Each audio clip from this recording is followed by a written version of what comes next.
Hey guys, Advanced Cyber 7 Industries here, and we're going to do a Let's Talk video of Halo 5 Guardians, what they got right and what they got wrong. So first off, I want to say, I haven't been making YouTube videos recently. I've been busy, but I'm making one now, so probably make more after this. So the first thing is, games are starting to become more not fun anymore because they're copying other games so they can put that ability in the other games. Like, for instance, Black Ops 3 is kind of like Titanfall, Advanced Warfare is kind of like Halo, and Halo's kind of like, now Halo's 5 Guardians is starting to be like Titanfall. So that's gonna really be the games we're gonna have to live with today, because they're gonna keep on doing that. They're gonna keep on copying other games and they're gonna put it in their inventory of video games. So yeah, just a heads up, we're gonna see more games that we're probably not gonna enjoy. So first off, we're gonna talk about the things they got wrong. We're gonna start talking about the storyline here. So first off, about the storyline, we know the Arbiter is gonna be in here, and the Didact, which the Didact survived the fall when Master Chief planted a grenade in his chest, and then he fell off the bridge thing, and he survived. And Arbiter's returning from Halo 5 Guardians, and there's no Flood. So we all know all the games that had Arbiter in it, which was Halo 2 and Halo 3, had the Flood. I was expecting the Flood, so I feel like I didn't want the Didact to be in Halo 5 Guardians. I feel like I didn't, because it's like the same villain, like in 2 Halos. I mean, I know there's the same villain in 2 Halos, like Halo 2 and Halo 3, The Truth, but they didn't really talk about him that much. I mean, like, there was 3 of them in Halo 2, and there was only 1 in Halo 3. So that was kind of a different change, but having the Didact still being there, just one person, the same person, it kind of gets irritating. So, second of all, we're gonna talk about the arena part of Halo 5 Guardians. Arena part of Halo 5 Guardians, it is okay. It's kind of like just regular team deathmatch. You can pick any mode from in there. You can, you can pick up weapons, create, like, I think you can create your loadouts, or you have to probably have, like, these rec cards. I'll talk about these rec cards later.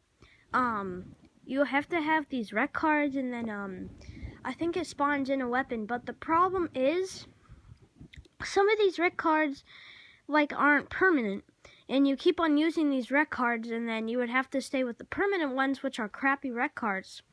So when other person has a rec card a rec card that's not permanent and super powerful, and you don't even have a rec card, then the other person's gonna dominate you, which is what I don't like about Arena. And other than that, I think Arena is okay, but I heard that it is really easy to get booted. Like, the booting system is really sensitive. You can get booted really easily. Like, first kill, first teammate kill, you get booted. You don't do anything for like 30 seconds, and you're just standing there, you get booted. And there's a lot of sensitive stuff. So we covered Arena, and now we're off to Warzone. Now, Warzone, it's okay again. It's really cool. It's really cool looking. But I don't see a fit to online players on there, because it's 12v12, and it's a huge map. I don't think 12v12 is really a good player size, because we saw the big team battles. It was a 12v12, and it was still like, we couldn't find the players, but we would find them like 5 minutes later, or we could spawn in and find them. It's different. But Warzone maps are bigger, and we're going to be fighting 12 players. That's not really big. And the thing I find confusing to me to Warzone is you have a choice between killing a boss or killing an enemy, or killing an online enemy, or capturing bases.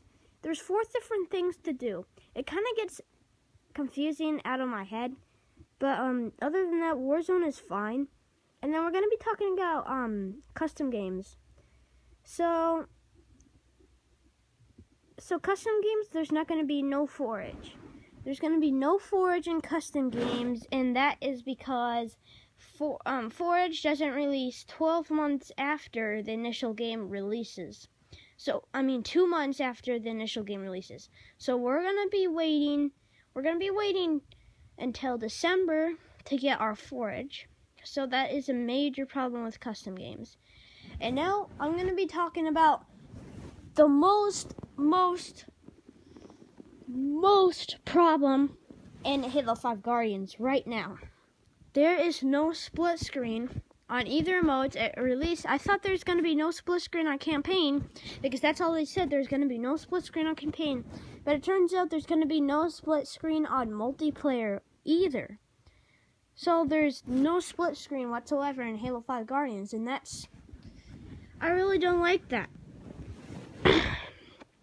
Because I have a friend named Devin and a cousin named Evan, and like now I have a friend named Sean. Well, he's not my friend, but I have a friend named Sean, and I have all these other people that want to play Halo all the time with me, but now we're not going to be able to play split screen together. And Halo, it's a really, really, really good game. Alright, so we got that out of the way. Now, let's see the good things about Halo 5 Guardians. Halo 5 Guardians storyline is excellent. I hear it's a really good storyline. The Guardians make it more interesting. There's like more than one thing going at once. Blue team is trying to find the Didact and shut down the Guardians, and Fireteam Osiris is focusing on hunting down Blue team, and Infinity's doing this, and the Covenant's doing that. But so yeah, the campaign I heard is really interesting. It is 8 to 12 hours, 8 or 6 hours to 12 hours long. Depends on what you do it on. And so yeah, in Arena, it is way more fun because you can use jetpacks. Now they added jetpacks, which is really cool. That's the Titanfall part about it. And you can just like jetpack slam, or whatever the abilities are called. You can just slam these enemies. The movement in Arena mode is so fun. It's easy to find players. You just get right to the action. And I like the maps on Arena. It's super cool. The maps on Arena have really changed. So yeah, that's Arena. And Warzone, I think it's cool.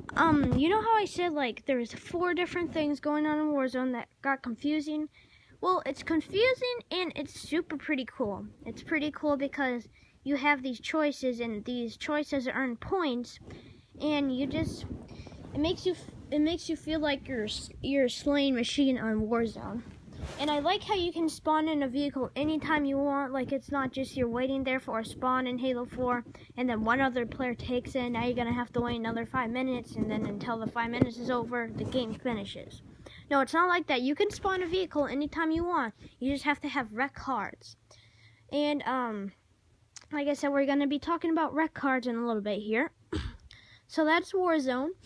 And custom games, I heard there's going to be a lot more choices, like except Forge. There's going to be no Forge, but there's going to be a lot of custom game options. Like you can make this guy, like you can literally like limit the jetpack limits, or like Halo 4 settings. So I think that's pretty cool.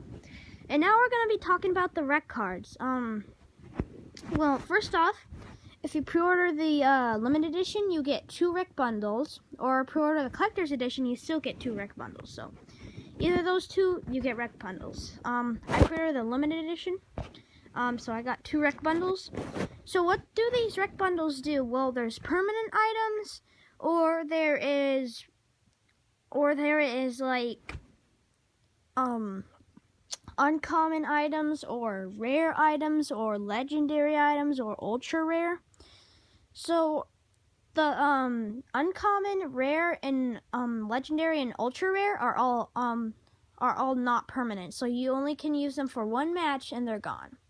Now the best is ultra rare. So you get these rec things from rec bundles you earn throughout the game. Like it'll say you have earned a rec bundles, and it contains all these cards. And there's more than 175 helmets to unlock. There's more than 175 visors to unlock. That's a whole lot of visors. And more than 175 chest plates to unlock. There's just all these things. It's kind of like Advanced Warfare. Like, it's non-stop fun. Like, there's so much armor customizations in there. It's crazy. And you can earn these weapons, or like assassination moves. You can earn these, and you earn them by getting these rec bundles. It is cool. Now, how to get the permanent ones? They're not really good. They're called common ones. They're not good. They're just regular standard ones. They're permanent. So, yeah. So they're sorted by bronze, silver, gold, and I think that's it. And then there's the weekly one, which is called a rec bundle, I think. I don't know. But there's a weekly rec thing you get, and you get cards from it. So, in the,